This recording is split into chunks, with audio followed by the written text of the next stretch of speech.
podcast, right? We want to have it sound proper. Proper. And I don't know what that means, but, you know, it sounds better than most. And my feedback from everyone I talk to says, hey, it sounds great. Sounds great. I mean, listen. It sounds better than most. Yeah, well, you can open up a bottle of Topo Chico and you can hear that fizz happening. You know, look, Mike. Yeah, look at it. So people that can't see this right now, you know what? Oh my God, he's opening. He's about to open. Oh my God. Did you hear that one? I heard it open, but I mean, it was a little tough getting it open because probably the effervescence of the bubbles were pushing up so much pressure on the top. I was too excited. I was so excited to have a sip. But it is exciting. It's exciting today that not only is it a holiday season and you have Topo Chico, but we have a pretty spectacular guest in the studio today. Hold on. Let's stop. For a second because we have a couple of seconds here. Can we do a little leftovers right now? Oh my God! You're like going right into. You're about to say who was about to come on there today. We're not going to talk about who our guest is. Let's do a little leftovers. Welcome to Drop the Check Leftovers. Sometimes after the main course and the check's been dropped, you like to dig back in the fridge for leftovers. And there's no rules or judgment when you're making a sandwich out of cold turkey and squash casserole. You sip on what you got and you say what's on your mind. This is Drop the Check Leftovers.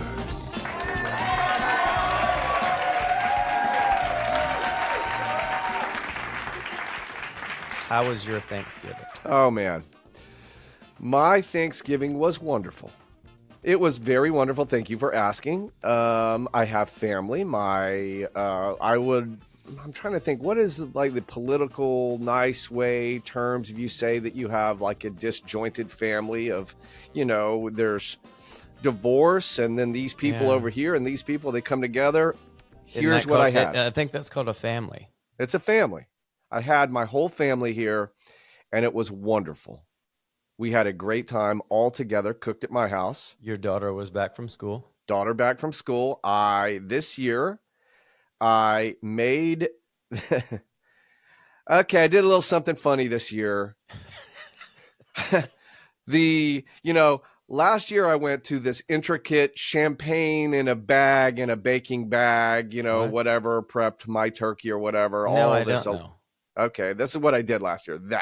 Okay. Champagne, turkey, bag, basted, long time, separately making gravy and all that jazz. Somebody said last year, hey, did you know that Popeyes, as in Popeyes chicken? I don't know. I mean, are we everywhere? Popeyes? Do they have Popeyes in California? No, they don't. Okay, Popeyes. Popeyes. Well, yeah, they do. I think it is a national chain, but okay, it's not as ubiquitous. As it was brought up that Popeyes has a turkey. I thought it was a joke, right? Because last year, what had happened? There was last year or 2 years ago, Popeyes, or however many, not too long, they wanted to compete with Chick-fil-A with their chicken sandwich. They came had out a spicy chicken. It went crazy. Nobody could get the chicken sandwich. We're out here in Atlanta. They would just put signs out on the door. Don't come in. We don't have any chicken sandwiches. Right. So last year, don't come in. We got no chicken sandwiches. We don't have them. Stop. Don't come in, right? You're like, well, look, I'm just going back in for my Popeyes 3-piece meal. No, you're not. You're coming in to get a sandwich. I know who you are. So last year, someone who may be like respectful foodie, not just some your random, Joe, said, hey, have you done the Popeyes Thanksgiving turkey? And I'm like, you're full of shit. There's no Popeyes stand. What are you supposed to pull in? They're going to say the same thing, the chicken sandwich. And don't stop it. We have no more turkeys. No more. And so I was like, no, that's a joke. And they were like, no, I'm telling you, we got it. And it was crazy. And I was like, okay, whatever. I tried to order it and it was like the chicken sandwich. It was sold out. Couldn't get it. So this year, what does this have to be with the champagne in a bag? That was last year, bro. That was me cooking the turkey and champagne bag. And by the way, it was listed as hang on, I'm looking at it right now. The recipe's still on my desktop. The world's Best turkey recipe. Okay, I don't buy this. Okay. Hey, listen, anyone can say it's the best, right? Of course. That's Sergio Buboni. Exactly. So this year I go, okay, I gotta try. It might be a miserable failure, might be a joke.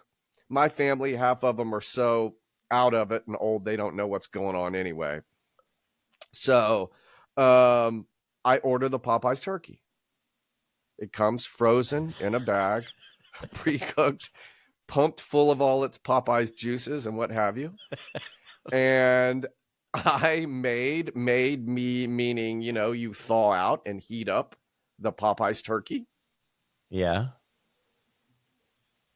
It's crazy how good it was. Really? Yes. This honestly, hey, Popeyes, this Give one it up for to sponsorship, Popeyes. maybe. Yeah, Popeyes should sponsor this. Hang on. Can we do a Popeyes Topo Chico collaboration? I think that would be fine. Pearson Meyer, Popeyes Topo Chico. Yeah, So yes, the Popeyes turkey was as advertised, man. it was great. It was great. Well, And you?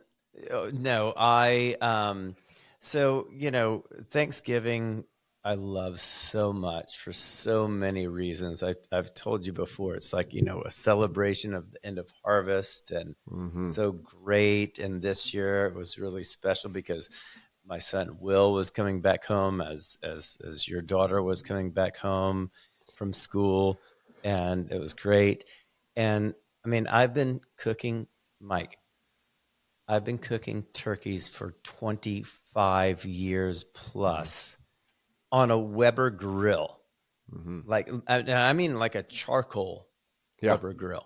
Yeah. I've cooked it on a really cheap, inexpensive smoker. Like, like a little R2D2 where you have to shove in the wood chips. Yeah. Amazing. I mean, I've done, I got to admit, I've done really, really, really good turkeys. This year, Yeah. I have a fancy Traeger grill. Right. No knock on Traeger at all. It's not their fault. I overcooked it. Oh. I overcooked the turkey. Oh man. It was dry. Oh Now, man. my mashed potatoes and my mac and cheese and all the other stuff was fantastic. Yeah. But I overcooked the turkey. So what do you do if you overcook the turkey? Well, let's just say, since you're grilling, gravy, you still go gravy? Yeah. I mean, what I did at the last second, I made a little extra gravy. I just took some chicken stock and some flour and made a little whatever. It was ruined. But hey, my mac and cheese, and the mashed potatoes. I mean, that's what you come for. Sure. It's kind of like, what did Elizabeth Viana say? You come for the podcast, but you stay for the Topo Chico. Yeah. Okay. So you come for the Thanksgiving Day turkey, but you stay for the mashed potatoes and mac and cheese. There you go. That's where we go with it. Now, how about this? How about if you take everything, let's just say, how the cliche of everything happens for a reason. Yeah. Right? Yeah. So if you don't look at a situation where it may seem negative if you're looking at everything to be perfection. Like here is Thanksgiving, and Thanksgiving is about the turkey, right? Yeah. In this situation, which is based upon what you're saying, an anomaly. You cook turkeys many times on the Weber grill, on the so-and-so. 20 years, 25 of them. It just happens. So you don't take the mindset where you go, shit, Thanksgiving's ruined, right? You move toward what you just said. Oh my God, okay. It's turkey. I've had plenty of turkey before. I'm going to focus on mac and cheese. Yeah, I completely agree with that. And I have another one for you. Okay. My best turkeys ever were pretty good. It's still turkey. There's a reason why we use that almost as an explicative, like, you fucking turkey. Yeah. It's a freaking turkey. God love Benjamin Franklin for wanting the national bird to be a turkey rather than an eagle. A turkey is it's a yard bird. I mean, it's nothing. Sure. From now on, I'm no longer doing turkey at Thanksgiving. Okay. What are you going to do? What a chicken? What's wrong with chicken? Jambalaya. Okay, jambalaya. And which I've done for many years. I used to do a jambalaya like in the afternoon before the turkey in the evening. And everybody loves the jambalaya. The turkey is an afterthought. I'm going to make my jambalaya, which basically satisfies all needs. Yeah. And then people like the mac and cheese. They like my mashed potatoes and all that. But that's what I'm doing from now on. No more turkey. No more turkey. Done with turkey. Done with turkey. Done with turkey. All right. Let me ask you this, Mike, though. This is an interesting thing. Your daughter was gone for the first time. Yes. And then she came back. And you were so excited. I think you said something like that on the last podcast. Like you were so excited for her to come home. And she spent 1 week of all of her time just with you, right? Well, not just 1 week of my time. No. Maybe 10 minutes. Yeah. No, here's there's because of the family dynamic that we have of splitting between me and mom. Sure. She has spent she has picked specific days to be with dad.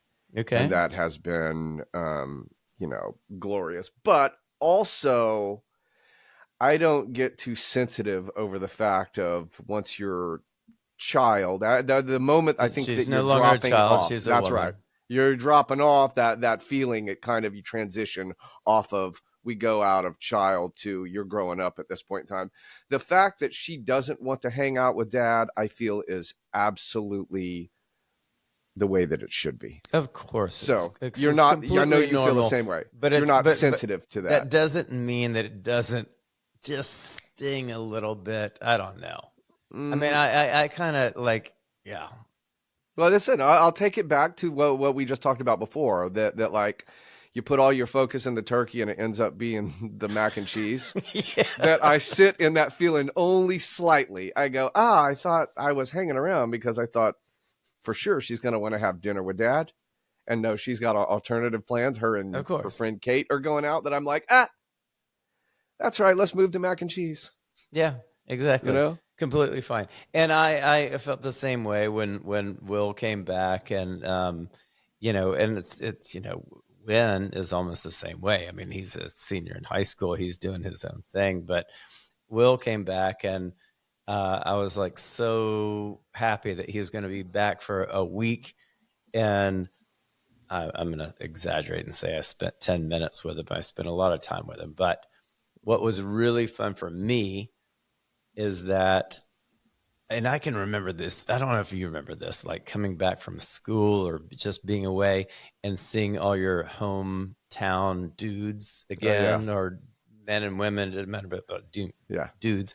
But like, I think it was like Tuesday night or Wednesday night, there was like 8 guys over at my house. Yeah. And I think like Wednesday morning, not morning, like at 1 o'clock in the afternoon, I'm like, doing work. I'm like getting Christmas trees. I'm like preparing the turkey, and I'm looking around. I open up Winton's bedroom door because it was closed. I thought Winton would be in there. And there's like 3 guys like sleeping on the floor and whatever. I thought it was lovely. No, I was very happy that all these guys were hanging out at my house. It was fine. That was good. That Wednesday of those guys just hanging out at my house, that made my Thanksgiving better than the dried turkey. Yes. This is what I did. Because like your son, Will, I pledged a fraternity. Yeah. Man, I felt like such hot shit when I came home because I'm pledging a fraternity. And we used to have these pledge books that were like pocket size. You had to wear them in your like back right pocket, right? So stupid. With your Greek letters, my Greek letters on the top of that pledge book sticking out of that little book. Now I come home, right? Hanging out with my local boys, going to the high school football game, right? Yeah. You better believe I had that pledge book in my back pocket. I look back on how ridiculous. Could see. Yeah. Oh, yeah. See that guy now?